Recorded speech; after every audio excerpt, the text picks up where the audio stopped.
घर का ढाना, कुछ लोगों की टांग पे डंडे मारना, एक आध आदमी का एनकाउंटर करना, इनकी पोल खुल रही है। ना झूठी पत्थरबाजी का आरोप और किसी पे लगा के, या जो पत्थरबाजी करते भी हैं वो भी ये सोच लें कि बचेंगे नहीं। गुजरात के सूरत में एक धार्मिक यात्रा पर फिर से पत्थरबाजी का आरोप लगा। हालांकि देश भर में ऐसे पहले भी कई मामले आए हैं जब पत्थरबाजी के आरोप लगकर, थूकने के आरोप लगकर जो है गिरफ्तारियां हुई हैं, घरों को बुलडोज़ किया गया है। लेकिन अब सूरत से ये मामला आया है, पत्थरबाजी के आरोप लगते हैं और जैसा कि ख़बरों के मुताबिक निकलकर सामने आ रहा है कि 27 मुस्लिमों को गिरफ़्तार किया और उनको पूरी तरह से पुलिस ने मारा पीटा, जिनकी ये वीडियो भी वायरल हो रही है।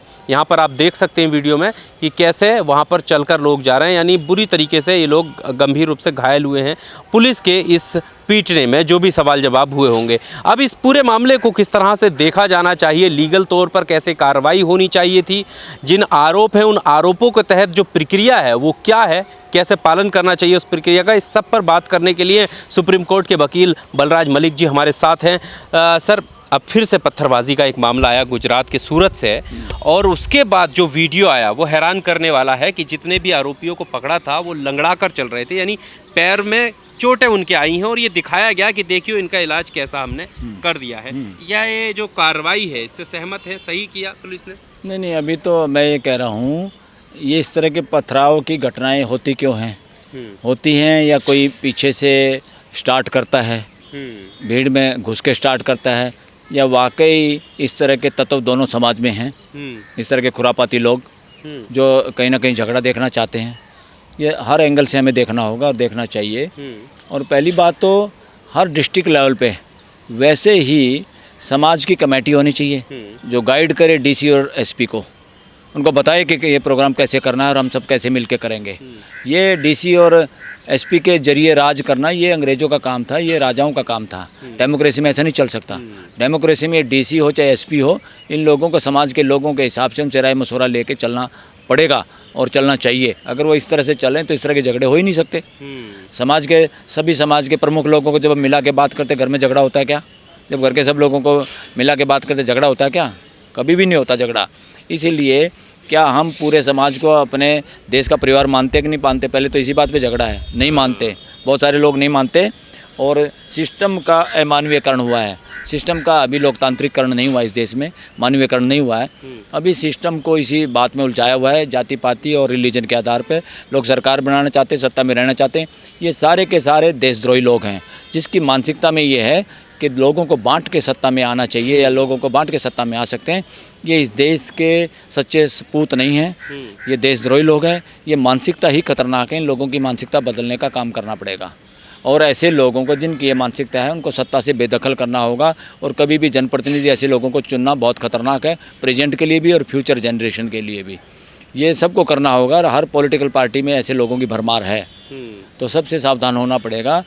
मानव जाति एक जाति, न केवल इंडिया की 800 करोड़ एक जाति के रूप में। इस तरह की घटनाओं में एक पक्ष जिम्मेदार कैसे हो? एक पक्ष इसलिए जिम्मेदार हो जाता है, जब राजनीति आप रिलीजन के आधार पे करते हो, जाति के आधार पे करते हो, then you are bound to favour. आप फेवर करते हैं, आप अपॉइंटमेंट इस तरह की करते हैं अफसरों की, आप इस तरह का जहर फैलाने की बात करते हैं। तो ये देश किसी की बपोती नहीं है, ना हिंदुओं की, ना मुसलमानों की, ना सिखों की, ना क्रिश्चियनों की, ना बौद्धों की। ये बपोती है 140 करोड़ सारे के सारे सामूहिक जो लोग हैं, परिवार जो है वो बड़ा परिवार है, वो इससे बड़ी चीज़ है। वो हिंदुत्व या इस्लाम या ये जितने रिलीजन हैं, इनसे बड़ी कोई बात है तो मानवता है। मानवता ही हमारा धर्म है, ये हमारे संप्रदाय हैं। संप्रदाय हमेशा पहचान बनाने की बात करता है वेशभूषा के आधार पे। संप्रदाय हमेशा अलग अलग किताबों की बात करते हैं, संप्रदाय हमेशा अलग अलग त्योहारों की बात करते हैं, संप्रदाय हमेशा कई बार अलग अलग भाषाओं की भी बात करते हैं। This is nonsense on the humanity. ये बिल्कुल गलत है, इसको समझना पड़ेगा पूरी मानव जाति को। यंगस्टर, यंग पीढ़ी हमारे देश की समझती है, ये दुनिया की यंग पीढ़ी भी समझती है। यंग जनरेशन पुराने जो मानसिकता है, पुराने जहर से भरे हुए टेंटेड जो लोग हैं उस मानसिकता से उनसे ज़्यादा अच्छे और समझदार है नई पीढ़ी। नई पीढ़ी को ये काम करना पड़ेगा। हम सबसे पहले पूरी धरती के 800 करोड़ जो मानव जाति के लोग हैं, हम उसका हिस्सा हैं। और दूसरा 140 करोड़ जो भारत में लोग रहते हैं, वो उस परिवार का हम हिस्सा है। ये तो बहुत नीचे आती है। और फिर हम सारे के सारे 800 करोड़ लोग मानवता का हिस्सा हैं। जो बड़ी बात है, उससे नीचे आता है रिलीजन। तो ये छोटी चीज़ें हमारी बड़ी चीज़ को प्रभावित नहीं कर सकती। बड़ी चीज़ सर्वाइव करेगी हमेशा, जितने मर्जी झगड़े कर लो, जितने मर्जी लड़ाइयाँ कर लो। और जो लोग नीचे के आधार पे सत्ता में बने रहना चाहते हैं या आर्थिक संपन्नता या चीज़ों पे कब्जा रखना चाहते हैं, जो रिलीजन के ठेकेदार हैं, इनका भी इलाज करना पड़ेगा इस देश की यंग पीढ़ी ने, यंग जनरेशन ने। इसलिए नेताओं को भी नेतागिरी से बाहर आके स्टेट्समैन की तरह व्यवहार करना चाहिए। जो हमें आज का भी वातावरण उसको भी देखना है, और हमारी भावी पीढ़ियाँ जो जनरेशन में पैदा कर दी यंग बच्चे, उनको भी आगे जीना है। कैसे हमारे जाने के बाद वो अच्छे तरह जी पाएँ, उसके लिए काम करना है। दैट इज़ द पॉलिटिक्स, वो राजनीति है। राजनीति MLA MP बनने के लिए, PM CM बनने के लिए नहीं है। राजनीति इसीलिए है हम सब मिल के रह पाएँ और आने वाली पीढ़ी हमारे से भी बेहतर रह पाएँ इकट्ठे। सर, ये सूरत का मामला हमने बताया आपको, इसके साथ साथ रतलाम में भी इसी धार्मिक यात्रा पे ये आरोप लगा कि पत्थरबाजी हुई, लेकिन वहाँ के SP ने जांच में बताया कि कोई पत्थरबाजी नहीं, ये झूठे आरोप थे। और लेकिन इस बीच तमाम दुकानों को और इनको तोड़ दिया गया। इसलिए हमेशा समाज के समझदार वर्ग का, सभी लोगों की ड्यूटी बनती है, हम किसी भी इंसिडेंट पे एकदम रिएक्ट ना हो। एकदम रिएक्ट होंगे तो ये सारा का सारा मदारी जो खेल करना चाहता है, आप लोगों को बंदर समझ के खेल करवाना चाहता है, वो सक्सेस हो जाता है। इसलिए भी किसी भी सूरत में रिएक्ट नहीं करना। घर का ढाना, कुछ लोगों की टांग पे डंडे मारना, एक आध आदमी का एनकाउंटर करना, इनकी पोल खुल रही है जिससे देश इकट्ठा हो रहा है। और बल्कि हमें जिनके को चोट लगती है, जिनकी जान जाती है, हमें दुख है उन बातों का। जिसका घर ढाया जाता है, सबको दुख है उस बात का। मगर इस तरह का इमीडिएट इलाज की व्यवस्था इस देश में नहीं है, और इतना इमीडिएटली यहाँ पर कोर्ट भी इस देश में अभी इतनी एक्टिव नहीं है।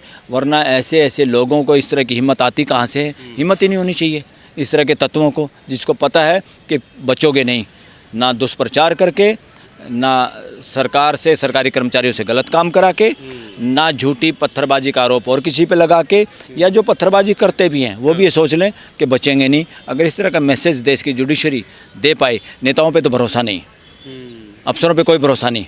अफसर तो नेताओं के मदारी के बंदरों की तरह काम कर रहे हैं, ऐसा ज़्यादातर लगता है। और ईमानदार ऑफिसरों को सिक्योरिटी नहीं है, ईमानदार अफसरों को न्याय नहीं मिलता। कई बार कोर्टों से भी वो डिमोरलाइज होते हैं। चाटुकार, चापलूस पॉलिटिक्स में भी और प्रशासन में भी हावी रहते हैं, पदोन्नति पाते हैं, पैसा कमाते हैं, ठगी मारते हैं। तो इसलिए देश के लोगों को समझदार होना पड़ेगा। और कोई किसी का अब बुलडोज नहीं कर सकता इस देश में। सुप्रीम कोर्ट में केस पेंडिंग है, कोई बुलडोज करने की किसी को पावर नहीं है।